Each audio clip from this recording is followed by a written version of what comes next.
பெரியவா தொடிகளே சரணம். நல்லது நடக்கும், நல்லது மட்டுமே நடக்கும். இன்றைக்கி இந்த பதிவில் எல்லாரும் ஓடி ஓடி உழைக்கிறது எதுக்கு அப்படின்னாக்கா பணம் சம்பாதிக்கிறதுக்கு இல்லைங்களா?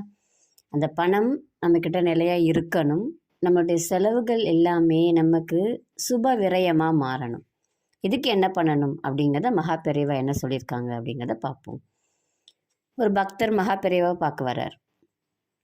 ரொம்ப ஏழையும் கிடையாது, பணக்காரரும் கிடையாதுன்னு வச்சுக்கோங்களேன்.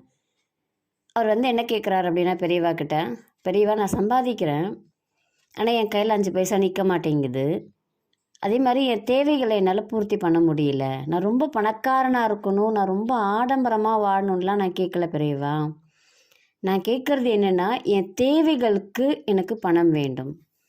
என்னுடைய தேவைகளை பூர்த்தி பண்ணிக்கிறதுக்கு நான் சம்பாதிக்கணும். அதே சமயத்தில் நான் ஒரு 4 காசு எடுத்து வைக்கிறேன் அப்படின்னா அது எனக்கு நிலையாக இருக்கணும். எனக்கு நிறைய சுப விரயங்கள் இருக்கணுமே தவிர தேவையில்லாமல் விரயங்கள் இருக்கக்கூடாது பெரியவா. எனக்கு இதுக்கு ஏதாவது ஒரு அழகான வழி சொல்லுங்க அப்படின்னு சொல்லிட்டு அந்த பக்தர் கேட்குறார். மகா பெரியவன் சிரிச்சுட்டு, உன்னுடைய தேவைகளை அதிகப்படுத்த தான் உன்னுடைய பணம் விரயமாகுது. உன் தேவைகளை நீ குறைச்சிக்க ஆரம்பிச்சுக்கணும். இருந்தாலும் நீ கேட்குற அப்படிங்கிறதுக்காக இது எல்லாருக்குமா சேர்த்து சொல்கிறேன். நீங்கள் எல்லாருமே தினமும் காலையில் சாயந்தரம் விளக்கேற்றுவீங்க, இல்லை வாரத்தில் ஒரு 3 நாள் 2 நாளாவது விளக்கேற்றுவீங்க. அந்த அந்த விளக்கில் நீங்கள் காமாட்சியம்மன் விளக்கு இல்லை எந்த விளக்கு ஏற்றுறீங்களோ அந்த விளக்கில் இந்த டைமண்ட் கல்கண்டு இருக்கும் இல்லைங்களா, ஒரு 5 கல்கண்டு, 5 பஞ்சபூதங்களையும் குறிக்கிற மாதிரி 5 டைமண்ட் கல்கண்டு எடுத்து அதில் போட்டுருங்க. அது கரையாது, ஆனால் அதில் இருக்கக்கூடிய அந்த தித்திப்பு உங்கள் வீடு முழுக்க அந்த வாசனை பரவும். அப்போ உனக்கு எல்லாமே சுப செய்திகளாக தான் இருக்கும். உன்னுடைய மனதும் சுப செய்திகளை தான் வாங்கிக்க ஆரம்பிக்கும். உன்னுடைய எல்லா முயற்சிகளுமே சுபமாகவே இருக்கும் அப்படின்னு சொல்லிட்டு பெரியவா சொல்கிறாங்க. இதை நீங்கள் தினமும் செய்யுங்க, இல்லை வாரத்தில் 2-3 நாள் செய்யுங்க. அது கரையாது, அதை எடுத்து போட்டுருங்க. இல்லை எறும்பு ஏதாவது எடுத்துக்கும்.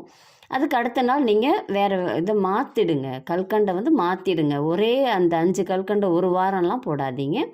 இன்றைக்கி விளக்கில் போட்டிங்க ஏற்றுனீங்க அப்படின்னா அந்த கல்கண்டை தூக்கி போட்டுட்டு அடுத்த நாள் வேறு கல்கண்டை போட்டு ஏற்றுங்க.